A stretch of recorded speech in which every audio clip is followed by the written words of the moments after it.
I hope you all are doing well. तो सबसे पहला जो मैं हर वक्त आप लोगों को बोलती हूँ कि एक इंफॉर्मेशन देती हूँ कि ये चैनल आपको 11th एंड 12th स्टैंडर्ड के लिए वीडियोस 1 बाय 1 अपलोड कर रहे हैं, चाहे वो अकाउंट्स हो, ओसीएम हो, इंग्लिश हो, मैथ्स हो, चाहे कोई भी subject, SV, OCM, 11th standard का, 12th स्टैंडर्ड का या सीए फाउंडेशन का हो, तो ये चैनल आपके लिए सारे लेक्चर्स 1 बाय 1 अपलोड हो रहे हैं। So we are trying our level best कि आप लोगों को जितना अच्छा कंटेंट हम प्रोवाइड कर पाए उतना कम है। सो अगर आपको ये सारे वीडियो समझ में आते हैं, अच्छे लगते हैं, तो आपको क्या करना है, आपको लाइक बटन प्रेस करना है और आपको सब्सक्राइब भी करना है इस चैनल को। क्यों करना है? तो हमारा मोटिव कुछ इससे अर्निंग पॉइंट ऑफ व्यू नहीं है, ताकि हमको आप लोगों से ये पता चल सके कि आपको हमारा चैनल पसंद आ रहा है और डे वाइज डे हम और मोटिवेटेड रहे और आपके लिए ऐसे ही नए नए वीडियोस और अच्छे अच्छे वीडियोस बनाते रहें।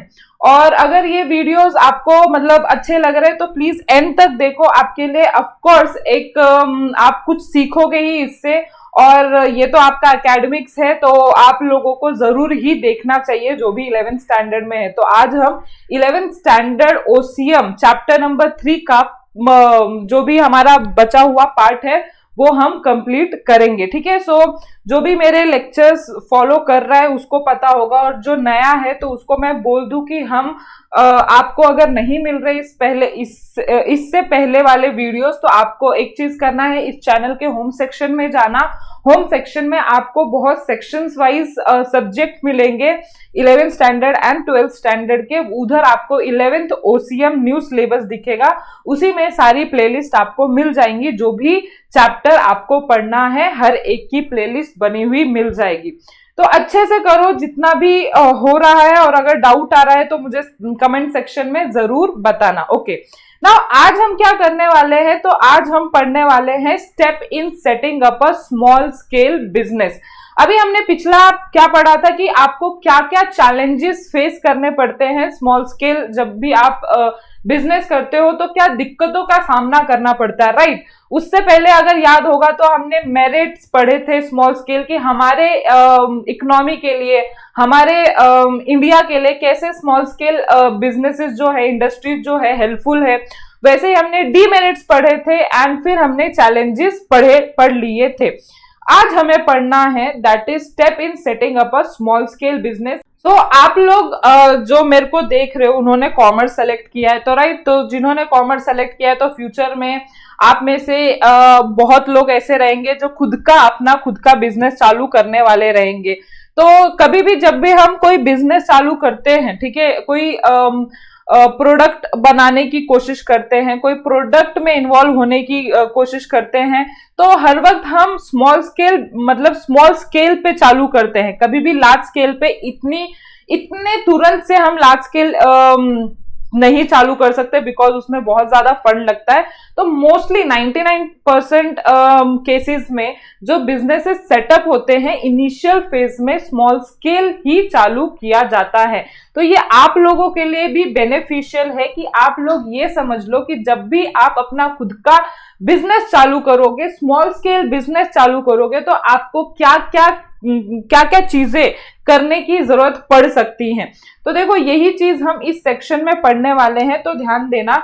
So small scale business provide more independence than the large scale business, and through this type of business one can fulfill their dream to become entrepreneur। तो आप में कोई भी हो हमारे जगह पे वो एक एंटरप्रेन्योर बन सकता है। एंटरप्रेन्योर मतलब एक बड़ा बिजनेसमैन, एक सक्सेसफुल बिजनेसमैन।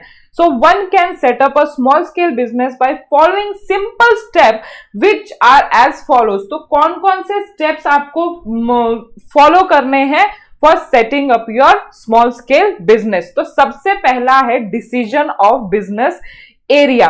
तो देखो डिसीजन ऑफ बिजनेस एरिया मतलब कि आपको जगह सेलेक्ट नहीं करना है। सबसे पहला मैं आप लोगों को पहले सबसे जो कंफ्यूजन माइंड में आता है वो मिटा दूं कि ये बिजनेस एरिया जो है ये इसके बारे में, प्लेस ऑफ बिजनेस के बारे में बिल्कुल भी डिस्कस नहीं कर रहा।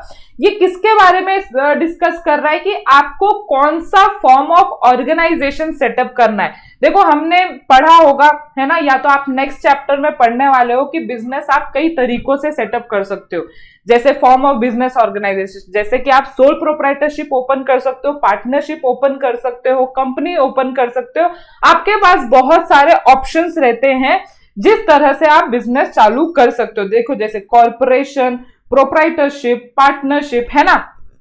फिर उसके बाद क्वेश्चन आता है कि आपको स्मॉल स्केल पे मिनी मतलब उससे भी स्मॉल स्केल से भी एक मिनी होता है कि आपको मिनी स्केल पे ओपन करना है ना, माइक्रो स्केल पे ओपन करना है या स्मॉल स्केल पे ओपन करना है। तो यही डिसीजन मतलब साइज ऑफ बिजनेस में आएगा आपका कि आपका जो साइज है बिजनेस का वो कितना होना चाहिए, तो वो इसमें आपको डिसाइड करना है।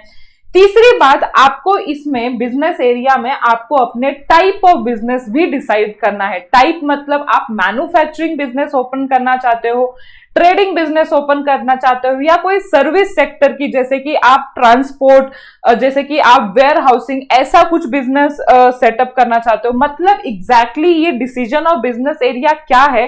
तो एक सबसे पहला जो आपके दिमाग में आइडियाज आते हैं कि मैं अगर बिजनेस चालू करना चाहता हूं तो वो कौन से टाइप का बिजनेस होगा, है ना, मैन्युफैक्चरिंग, ट्रेडिंग या सर्विस सेक्टर में करूंगा, मतलब किसी को सर्विस देने का, ट्रांसपोर्ट हो, वेयर हाउसिंग हो, वैसा काम करूंगा। कितने साइज का होना चाहिए, बिग और स्मॉल, है ना। फिर तीसरा जो मैंने आपको बोला कि आपका जो बिजनेस रहेगा वो कौन से फॉर्म ऑफ बिजनेस ऑर्गेनाइजेशन रहेगा, जैसे कि you can open proprietorship also, corporation या पार्टनरशिप, LLP या company, you have many option in front of you. तो ये सारी चीजें आपको डिसाइड करना है in case of business area. तो आई थिंक सो आपके दिमाग में जो कंफ्यूजन था वो हट गया होगा। One need to prepare a description of small scale business one want to setup. अभी डिस्क्रिप्शन में क्या आता है, it is necessary to decide whether one wish to setup corporation, proprietorship और partnership. The potential entrepreneur has to analyze his strength and weakness while deciding the entrepreneurship career. This analysis help in knowing what and the size of business would be most suitable. तो आपको आपके strength and weakness पे भी ये सारी चीजें depend हो सकती हैं कि आप कौन से एरिया में, कौन से फॉर्म ऑफ बिजनेस ऑर्गेनाइजेशन, कितना बड़ा बिजनेस ऑर्गेनाइजेशन ओपन करना चाहते हो। तो ये सब चीजें आता है decision of business area. Actually अगर ओवरऑल में इसको नाम दूं तो description of small scale business.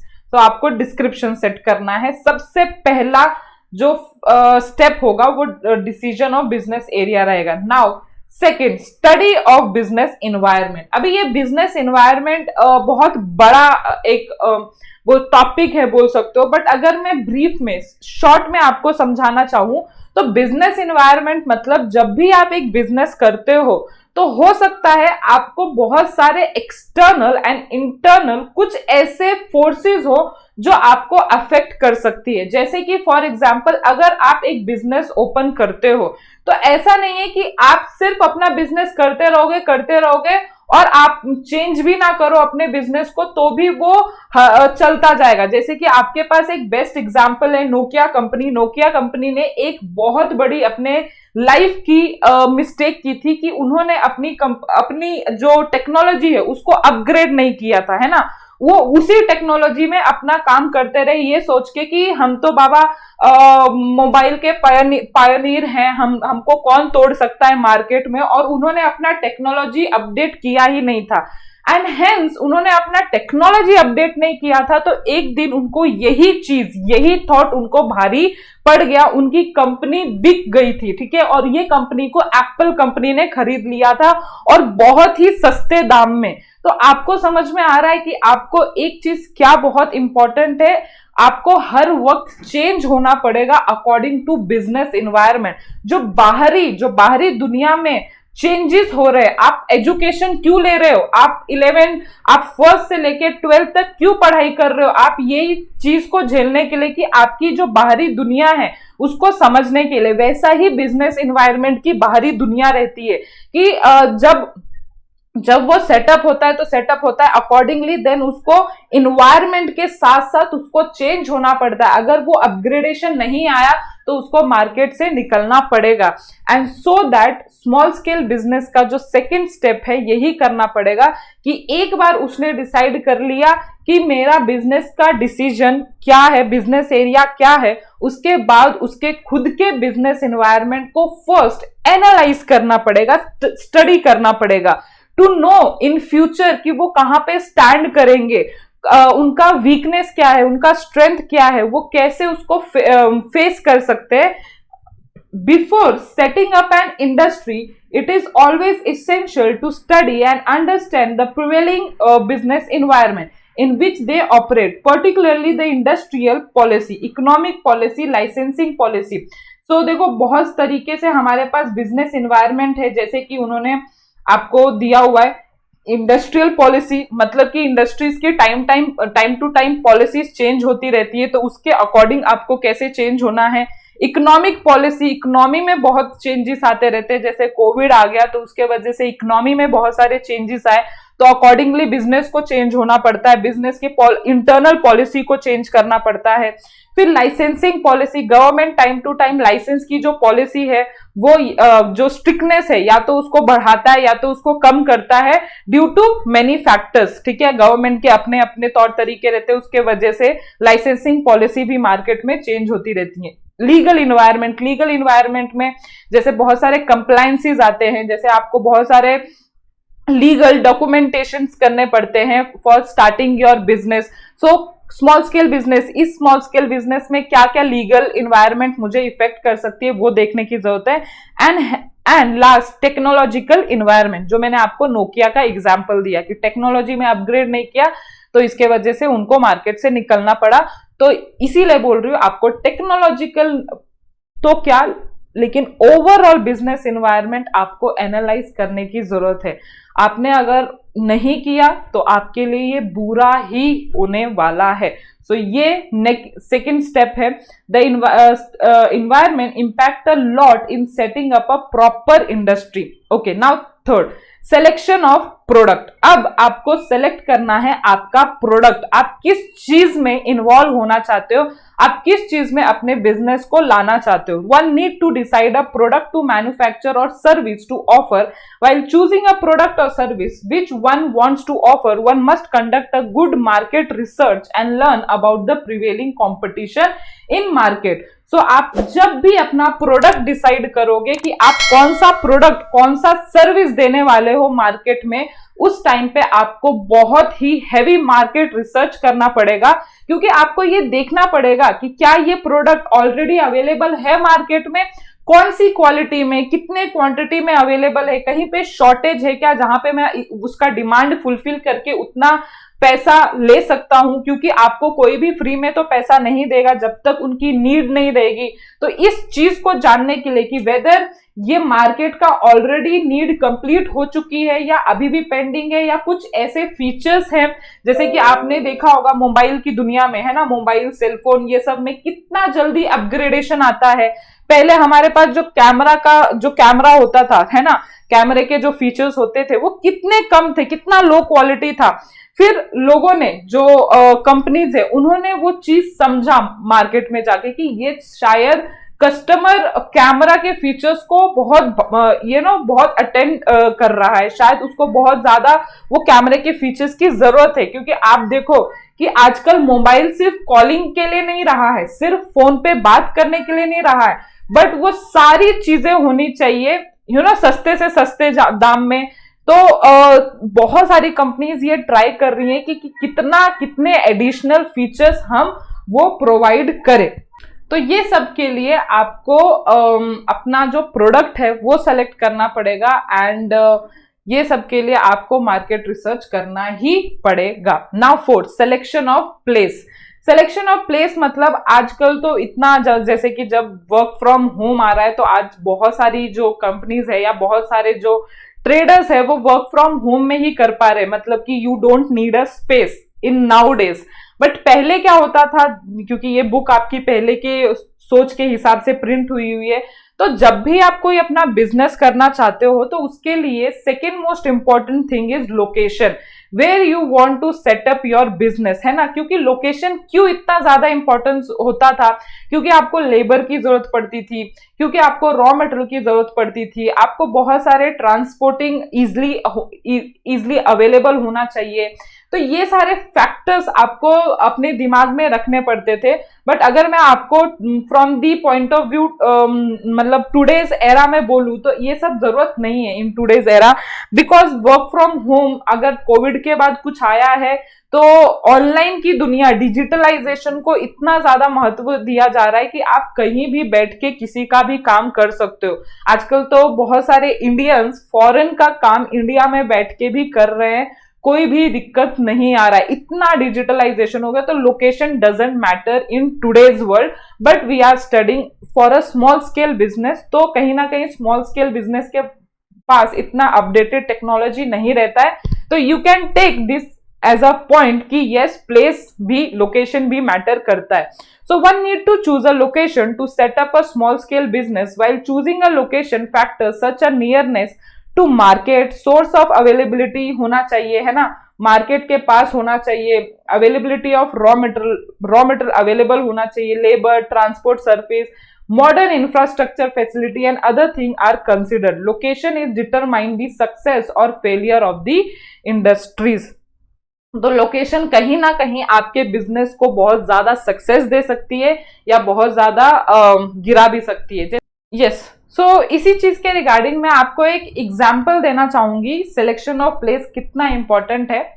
आपने शायद चाय सुट्टा बार का एडवर्टीजमेंट या रील्स वगैरह आपने देखा होगा कहीं, है ना।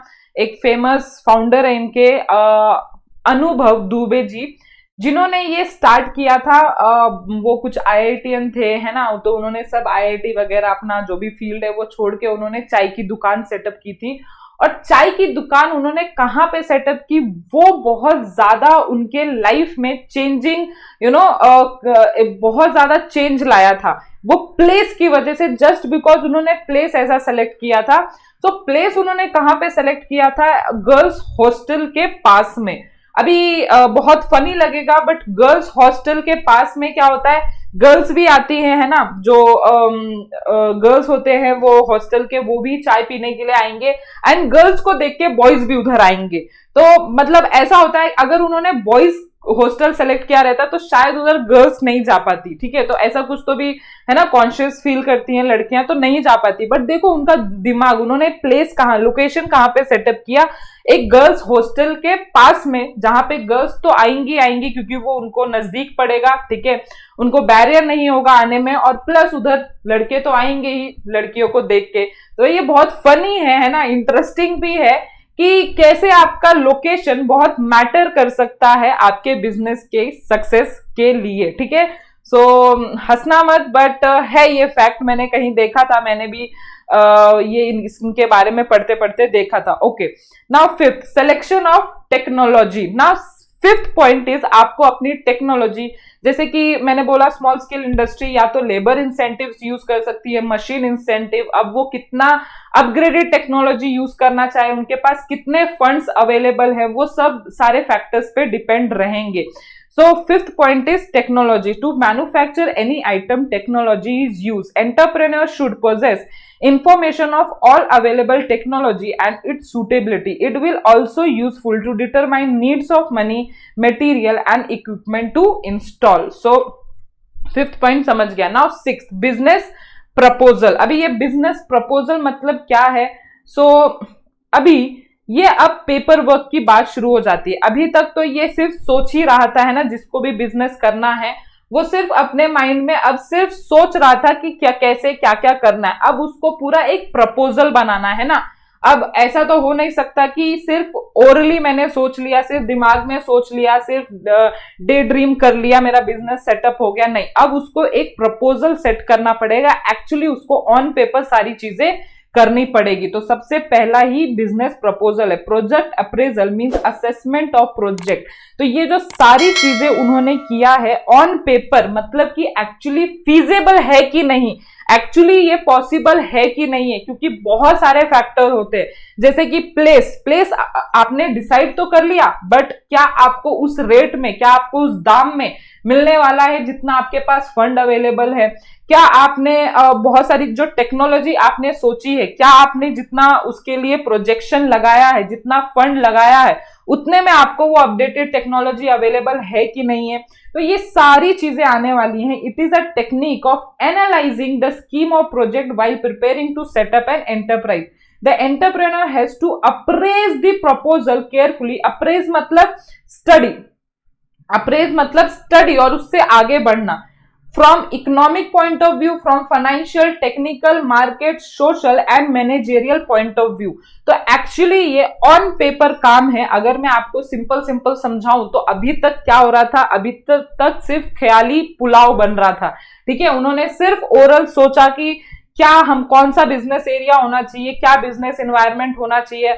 अब वो जितनी भी ऊपर की स्टडी की हुई है उनको एक साथ लाके उस बिजनेस प्रपोजल में हर एक एंगल से उनको प्लस पॉइंट और माइनस पॉइंट ढूंढ के हर किसी के, मतलब हर किसी चीज को लाके एक साथ लाके खड़ा करना पड़ेगा, ठीक है। अलग अलग चीज तो चलो हो गई, सारी चीजें, टेक्नोलॉजी है, प्लेस है, बट इन सबको साथ में लाके अब ऑन पेपर, क्योंकि उनको अब लेबर्स लगने वाले हैं, उनको अभी बहुत सारे खर्चे होने वाले, उनको एक्सपर्ट ओपिनियन लगने वाली है। तो ये सब सोचने के लिए, क्योंकि हर एक चीज के लिए आपको दाम पे करना पड़ता है, फ्री में कुछ नहीं रहता है। तो जब तक आप ये ऑन पेपर नहीं करोगे तो आप सामने वाले को कन्विंस नहीं कर पाओगे, है ना। आप सेल्स पर्सन रखोगे, बट सेल्स पर्सन को कुछ चीजें तो बतानी पड़ेगी कि उसको किस चीज के बारे में मार्केट करना है, ठीक है। तो जब तक ये ऑन पेपर आपके पास आइडिया रहेगा नहीं तो आप उसको एक्सप्लेन नहीं कर पाओगे। तो बिजनेस प्रपोजल उसी टाइप का है। Okay, now finance. तो फाइनेंस तो कभी भी इंपॉर्टेंट रहता ही रहता है, ये मैं बोलूं या ना बोलूं, finance is the life blood of the business. कि कोई भी चीज बिना फाइनेंस के नहीं चलने वाली है। आपका घर, मेरा घर या बिजनेस हो, हर चीज को हर एक मिनट में फाइनेंस लगता ही लगता है आगे बढ़ने के लिए। तो finance is the life blood of enterprise. So the next big step is to arrange for the finance. No business can create with zero capital. If one doesn't have enough finance then the best way is to borrow from the outside. So अगर उनके पास finance available नहीं है तो दूसरा decision ये लेना पड़ता है कि उनको कैसे और किससे बोरो करना है, फ्रेंड, बैंक से, किसी फ्रेंड से, किसी रिलेटिव से, क्योंकि विदाउट फाइनेंस तो कुछ होने वाला नहीं है। नाउ 8th स्टेप इज कि आपको अपना जो बिजनेस है वो रजिस्टर करवाना पड़ेगा। तो जैसे याद होगा, मैंने प्रीवियस लेक्चर्स में आपको ये बोला था कि स्मॉल स्केल इंडस्ट्रीज को, as a small scale industries, आपको DIC के पास अपना बिजनेस रजिस्टर करना पड़ता है ना, कि आपका स्मॉल स्केल बिजनेस है। क्योंकि स्मॉल स्केल बिजनेस में DIC में क्यों रजिस्टर करना पड़ता है ये भी मैं बोल दूं, प्रैक्टिकल पॉइंट ऑफ व्यू, कि उससे आपको बहुत सारे इंसेंटिव्स भी आते हैं। अगर गवर्नमेंट ने ना, जैसे कोविड का टाइम आ गया था, ऐसे कुछ हालात बिगड़ गए उस एरिया के, तो आपको, अगर आप इसमें रजिस्टर्ड रहोगे, है ना, तो आपको ही बेनिफिट होगा। And compliance point of view तो आपको रजिस्टर करना ही पड़ेगा। एंड अगर ये क्यों अच्छी बात है हमारे लिए, अगर मैं सोचूं तो ये आपको बहुत सारे बेनिफिट्स भी दे सकता है, क्योंकि गवर्नमेंट स्मॉल स्केल बिजनेस के लिए टाइम टू टाइम बेनिफिट्स या इंसेंटिव्स लाते रहते हैं। सो आपको एप्लीकेशन फॉर्म सबमिट करना पड़ता है विद सम रेलेवेंट डॉक्यूमेंट्स, जो भी वो डॉक्यूमेंट, शॉप एक्ट, आपका पैन कार्ड, ये सारी चीजें मांगे तो आपको अपने लोकल DIC में रजिस्टर करना पड़ता है। Now 9th point is actual arrangement of resources. So जो भी आपको रिसोर्सेज लगने वाले हैं, अब रिसोर्सेज आपको क्या लगने वाले हैं, कुछ इंप्लॉइज लगने वाले, कुछ लेबर्स लगने वाले हैं ना, फिर आपको कुछ रॉ मटेरियल लगने वाले हैं। अभी तक आपने सिर्फ ऑन पेपर लिखा होगा, अब ये ऑफ पेपर मतलब एक्चुअल में आपको लगेंगे। So labour, employees, raw material, जो भी चीजें आप, जो भी प्रोडक्ट को लगने वाली हैं वो आपको एक्चुअली अरेंज करना पड़ेगा। So physical resource, this include allocating space for different operation. Now आपका अभी ऑपरेशन स्टार्ट होने वाला है, तो जो जहां जैसे आपने लोकेशन तो सेट कर लिया, अब आपको छत तो बनानी पड़ेगी, है ना। छत के नीचे आपको लेबर्स को काम करवाना पड़ेगा, रॉ मटेरियल रखना पड़ेगा।